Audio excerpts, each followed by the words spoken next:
The overall goal of the following experiment is to visualize the activity of deubiquitinating enzymes in cells. This is achieved by culturing cells to high confluency and harvesting them to facilitate the production of a concentrated lysate.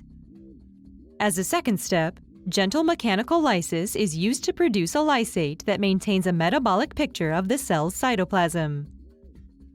Next, the enzymes are incubated with hemagglutinin-derived probes in order to label the deubiquitinating enzymes by reacting with the active site cysteine residue.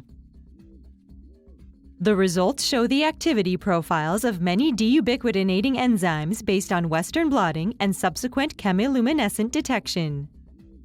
The main advantage of this technique over existing methods, like regular Western blotting, is that it allows the user to visualize the activities of multiple enzymes in one experiment.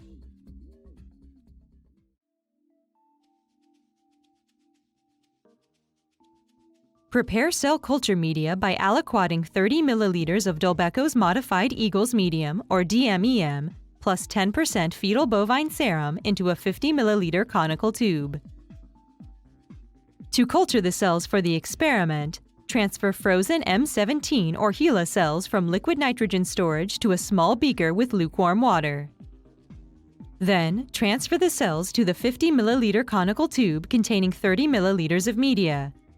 Next, add some media to the cell vial and transfer the resuspended cells within 5 seconds of thawing. Centrifuge the cell suspension at 450 Gs for 5 minutes to obtain a cell pellet.